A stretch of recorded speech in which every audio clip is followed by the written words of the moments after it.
तो अगर आपको लड़की की सील तोड़नी है या अपनी वाइफ से फर्स्ट टाइम सेक्स करना है, क्या लेडीज़ की कोई सील होती है? और अगर ये सील खुल जाए तो क्या वो लेडी ज़िंदगी भर किसी और आदमी से प्यार, मोहब्बत, शादी, सेक्स, बच्चे नहीं कर सकती? और क्या हाइमन जो है वो कोई गारंटी है कि औरत वर्जिन है या नॉन वर्जिन है? तो ओल्डन टाइम्स में और आज भी कई कल्चर्स में शादी के टाइम पे औरत की सील चेक करते हैं। सबसे कॉमन है कि शादी की रात को जब फर्स्ट टाइम सेक्स होता है तो एक सफ़ेद कपड़ा लगाकर चेक करते हैं कि उस पर कुछ बूंदे ब्लड की आई या नहीं आई। कई बार हाइमन नहीं इंटैक्ट होता और ब्लीडिंग नहीं होती, उस कारण से कई रिलेशन ख़राब हो जाते हैं, कोर्ट में चले जाते हैं। कई बार हस्बैंड को लगता है कि मेरी वाइफ मेरे से झूठ बोल रही है। पर दूसरा धोखा ये है लेडी का अपने आप से, क्योंकि अगर आपने सेक्स किया है शादी से पहले और आपको इतना ही डर है कि मेरे को सेक्स नहीं करना चाहिए था, तो आपको सेक्स नहीं करना चाहिए था। ये है एक सील पैक कैन, ये सील खुल गई और इसकी गैस निकल गई, और जिसने सील खोली वो पेप्सी उसी की या वो कैन उसी का, और उसी को नॉर्मली ये कैन शेयर नहीं हो सकता। पर क्या ये सील का कॉन्सेप्ट वुमेन या लेडीज़ पे भी अप्लाई होता है? क्या ये लेडीज़ की आजकल जो नया ट्रेंड चल रहा है, नो सील नो डील, क्या लेडीज़ की कोई सील होती है? और अगर ये सील खुल जाए तो क्या वो लेडी ज़िंदगी भर किसी और आदमी से प्यार, मोहब्बत, शादी, सेक्स, बच्चे नहीं कर सकती? तो आज हम बात करेंगे लड़कियों की सील के बारे में, जिसको हाइमन भी बोला जाता है, और हम हाइमन्स को लेके कुछ कॉमन मिथ्स सॉल्व करेंगे। नॉर्मली जो हाइमन है, लेडीज़ की सील है, इसके बारे में ज़्यादातर वीडियोस गायनेकोलॉजिस्ट की या लड़कियों की है, पर आज हम बात करेंगे एक यूरोलॉजिस्ट या एक मेल के पर्सपेक्टिव से। अगर आप आदमी हैं तो आपको जानना ज़रूरी है कि हाइमन क्या होता है। आज की वीडियो में बात करेंगे कि हाइमन होता क्या है, इसकी वर्जिनिटी में क्या इंपॉर्टेंस है। आप अगर फर्स्ट टाइम सेक्स कर रहे हैं तो आपके पार्टनर का हाइमन है तो उसको कैसे तोड़े, और नहीं है तो क्यों नहीं है। हाइमनोप्लास्टी या रीवर्जिनेशन सर्जरी के बारे में जानेंगे, क्यों आजकल कुछ लड़कियां सामाजिक प्रेशर में आके अपने हाइमन को रिपेयर करा रही है। और क्या हाइमन जो है वो कोई गारंटी है कि औरत वर्जिन है या नॉन वर्जिन है? तो ये क्वेश्चन कॉम्प्लिकेटेड है, पर as a male, as a आदमी, ये क्वेश्चन आपके लिए ज़रूरी है। कई बार आजकल यंग लड़के, इवन एक्सपीरियंस लड़के, मैरिड लड़के भी कंफ्यूज रहते हैं इस टॉपिक के बारे में। तो आइए हम हाइमन या लेडीज़ की सील के बारे में जानकारी लें। आज मैं इसमें से कुछ इन्फॉर्मेशन क्वेश्चन आंसर के फॉर्म में आपसे साझा करूंगा। तो चलिए आज का वीडियो स्टार्ट करते हैं। हाइमन क्या होता है? तो हाइमन, जिसको हिंदी के टर्म में सील भी बोला जाता है, तो बेसिकली जब बच्चा माँ के पेट में होता है तो जो योनि है वो बच्चे के पेट के अंदर डेवलप होती है, और जो योनि मुंह है या जिसको वजाइना बोलते हैं, जिसके अंदर हम सेक्स करते हैं, वो बच्चे के बाहरी शरीर में डेवलप होता है। जब औरत माँ के पेट में 6 महीने 7 महीने की हो जाती है तो ये दोनों ऑर्गन आपस में मिलते हैं और ये रास्ता पूरा तैयार होता है बाहर से अंदर तक का। पर जब जहाँ ये एरिया आपस में मिलते हैं, उस एरिया के पास एक मांस का टुकड़ा रह जाता है जिसको हाइमन बोलते हैं। नॉर्मली हाइमन एक इलास्टिक टिश्यू, जैसे सेलोफेन पेपर है, उस तरीके से एक पतला टिश्यू होता है जो योनि मुंह के सिर्फ इतने से अंदर योनि मुंह को कवर करता है। इस हाइमन के अंदर एक छोटा छेद होता है जिससे मेंस्ट्रुअल ब्लड, मतलब मासिक माहवारी के समय जो खून है वो निकल पाता है। पर नॉर्मली इस छेद छोटा होता है और इसके अंदर उंगली से भी पतला छेद होता है जिसके अंदर कुछ जा नहीं पाता। हाइमन और वर्जिनिटी से जुड़े अफवाहें क्या हैं? तो हमारे देश में क्या, पूरे वर्ल्ड में हर रिलीजन में, चाहे वो इस्लाम हो, चाहे वो क्रिश्चियनिटी हो, चाहे वो हिंदुइज्म हो, औरत को एक ऑब्जेक्ट की तरह समझा गया है। हमेशा ये कहा गया है कि औरत को वर्जिन रहना है, औरत को कभी भी शादी से पहले या अपने आदमी को मिलने से पहले सेक्स अलाउड नहीं है। तो पुराने टाइम में एक ही तरीका था वर्जिनिटी को कंफर्म करने का, और वो था सील। तो ओल्डन टाइम्स में और आज भी कई कल्चर्स में शादी के टाइम पे औरत की सील चेक करते हैं, या डॉक्टरी एग्ज़ाम करा के चेक करते हैं कि सील है या नहीं है। जैसे इंडोनेशिया में पुलिस में भर्ती करने से पहले औरतों की सील चेक करते हैं।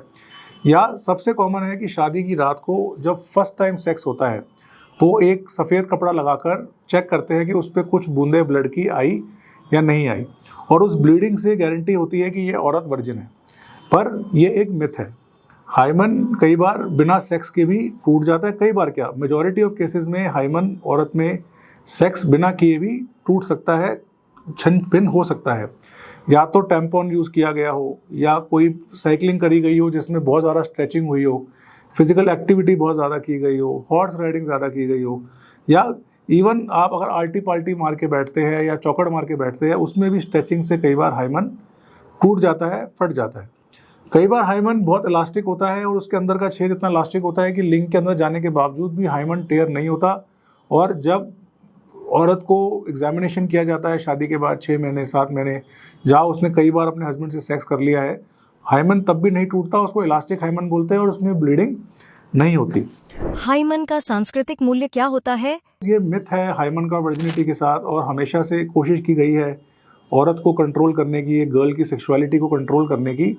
तो कई सोसाइटीज़ ने, कल्चर्स ने, रिलीजन ने हाइमन को एक स्टोन, मतलब हाइमन को एक बहुत स्ट्रॉन्ग इंडिकेटर बनाया है वर्जिनिटी का। और इस कारण से कई बार जो औरतें हैं वो बहुत मेंटल स्ट्रेस में होती है, सेक्स किया हो या नहीं किया हो, किसके साथ सेक्स करना है, कब सेक्स करना है, वो एक औरत का पर्सनल मैटर है। उसमें यूजुअली आदमी का भेद या इंटरफेरेंस नहीं होना चाहिए।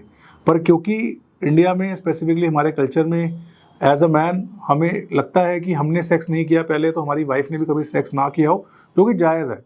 तो उसमें कई मर्द ये सोचते हैं कि हाइमन अगर इंटैक्ट है और फर्स्ट नाइट पे ब्लीडिंग हुई है तो ही मेरी वाइफ प्योर है, तो ही मेरी वाइफ वर्जिन है। पर ये गलत सोच है, क्योंकि जैसा बताया मैंने कि ज़रूरी नहीं कि हाइमन हर लेडी में इंटैक्ट हुई।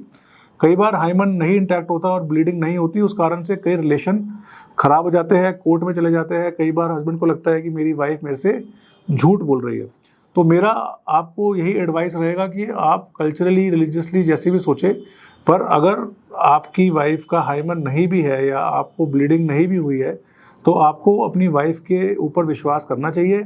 और जैसा वो अगर आपको बता रही है कि वो फर्स्ट टाइम सेक्स है, तो वो फर्स्ट टाइम सेक्स आपको उसको मानना चाहिए। क्या हाइमन को दोबारा ठीक किया जा सकता है? क्योंकि इतना ज़्यादा कल्चरल दबाव है लेडीज़ पे वर्जिनिटी को लेके, और कई लेडीज़ जो है आज के दिन शादी से पहले सेक्स कर चुकी होती है। ये नहीं कह रहा कि हर हाइमन जो टूटा हुआ है वो नेचुरल टूटा है, नहीं। मेरे हिसाब से 35-40% औरतों में हाइमन इंटैक्ट होता है, और 60% लेडीज़ जो कह रही है कि उनका हाइमन एक्सरसाइज से टूटा है, उसमें हाफ लेडीज़ ने शादी से पहले इंटरकोर्स किया हुआ है। अब जिस लड़की ने शादी से पहले इंटरकोर्स किया है, शादी से पहले सेक्स कर लिया है, किसी भी कारण से, हो सकता है कि शादी के लिए तैयारी की हो सकता है कि किसी भी रीज़न से, वो उनका पर्सनल मैटर है, पर अगर हाइमन ब्रेक हो चुका है तो क्योंकि मैरिटल प्रेशर है, क्योंकि लड़की को लगता है कि शादी करनी है, आगे हमारी लाइफ अच्छी चले, तो आज के दिन कई प्रोसीजर्स हैं जिससे इस हाइमन को रिपेयर किया जा रहा है और लड़कियों को फिर से वर्जिन बनाया जा रहा है।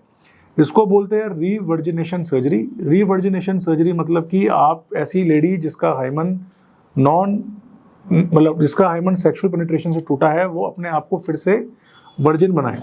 इसके 2 तरीके हैं। एक तरीका तो होता है कि हम कोई ऐसी लाल मटेरियल या कोई कलर कैप्सूल वजाना में रख दें, ताकि जब फर्स्ट नाइट पे पेनिट्रेशन हो तो पेनिस पे थोड़ा ब्लड लग जाए और कपड़ों में थोड़ा ब्लड लग जाए, जिससे आदमी को लगे कि हाइमन ब्रेक हुआ है। और दूसरा है कि एक्चुअली सर्जिकली हम लोग लेडी की टांगें खोल के उनके वजाना के अंदर जो फटा हुआ हाइमन है उसको टाँकों से रिपेयर कर सकते हैं, ताकि जब फर्स्ट टाइम सेक्स हो तो हाइमन फिर से ब्रेक हो जाए और हस्बैंड को कॉन्फिडेंस हो जाए कि मेरी वाइफ वर्जिन है।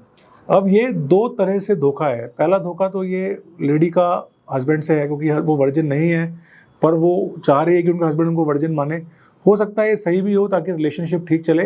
पर दूसरा धोखा ये है लेडी का अपने आप से, क्योंकि अगर आपने सेक्स किया है शादी से पहले और आपको इतना ही डर है कि मेरे को सेक्स नहीं करना चाहिए था, तो आपको सेक्स नहीं करना चाहिए था। तो मेरा मानना है कि अगर आपको लगता है कि वर्जिनिटी की इंपॉर्टेंस है तो आपको वर्जिनिटी मेंटेन करनी चाहिए। पर अगर आपने शादी से पहले सेक्स करने का डिसीजन लिया है, हस्बैंड ने भी या और लड़के ने भी, लड़की ने भी, तो फिर उस डिसीजन को आप सही मानिए। और ये रीवर्जिनेशन सर्जरी कराकर अपने फ्यूचर पार्टनर को धोखा देना भी मेरे हिसाब से गलत है। महिलाओं की सील कैसे तोड़ें? अब सबसे इंपॉर्टेंट क्वेश्चन जिसके लिए आपने वीडियो देखा है वो है कि लड़कियों की सील कैसे तोड़े। तो कई बार आज के दिन अभी भी 50% 60% मैरिजेस इंडिया में प्योर होती है।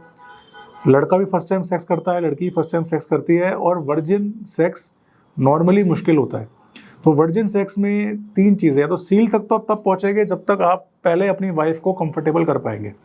अगर वाइफ टांगे खोलेगी, अगर वाइफ वजाना रिलैक्स करेगी, अगर वाइफ पूरी तरह से अराउज होगी, लुब्रिकेट होगी, तभी तो आपके पेनिस को अंदर जाने देगी, और जब पेनिस अंदर जाएगा तो ही हाइमन टूटेगा। तो अगर आपको लड़की की सील तोड़नी है या अपनी वाइफ से फर्स्ट टाइम सेक्स करना है तो सबसे पहले आपको अपनी वाइफ से एक रिलेशनशिप या इमोशनल एंगेजमेंट डेवलप करनी है। कई लड़कों को लगता है कि शादी की फर्स्ट रात को सेक्स करना उनका राइट है और ज़बरदस्ती करते हैं। मेरे हिसाब से गलत है। अगर आपकी वाइफ का आपसे कोई रिलेशन नहीं है और आप लोग फर्स्ट टाइम सेक्स कर रहे हैं तो सेक्स से पहले ज़रूरी है कि आप लोग इमोशनली एक दूसरे को समझें, एक दूसरे के साथ थोड़ा सा एंजॉयमेंट करें, एक दूसरे को समझें कि सेक्स होता क्या है, करना कैसे है। एक बार आपकी वाइफ को आप पे ट्रस्ट बन चुका है और आपको लगता है कि अब नेक्स्ट स्टेप जाना है तो सबसे कंफर्टेबल पोजीशन हाइमन ब्रेक करने के लिए मिशनरी होती है, जो नॉर्मली मैन ऑन टॉप है।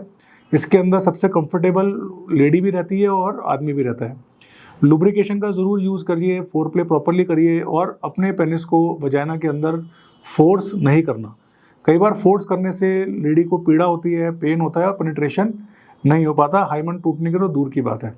तो अगर आपको फर्स्ट टाइम अपनी वाइफ की सील तोड़नी है और हाइमन को रप्चर करना है तो first thing comfort, second thing consent, third thing emotional connect, fourth four play, fifth lubrication और सिक्स्थ पेनिट्रेशन। तो वीडियो को देखने के लिए थैंक यू। अगर आपको वीडियो से कुछ समझ में आया हो तो इस वीडियो को शेयर कीजिए फ्रेंड से और अपनी फैमिली से और मे बी अपने दोस्तों से। चैनल को सब्सक्राइब कीजिए ताकि आपको अच्छी सेक्सुअल इन्फॉर्मेशन हमेशा मिलती रहे। Dr. Vijayan Govinda Gupta here, your trusted guide to male sexual health. If you're looking to optimize your vitality and performance, visit our website at drvijayangovinda.com. We offer a range of products curated by certified experts like myself to support your journey to peak performance. Join the thousands who've already transformed their lives with our products. Visit drvijayangovinda.com today and start your journey to a healthier, happier you.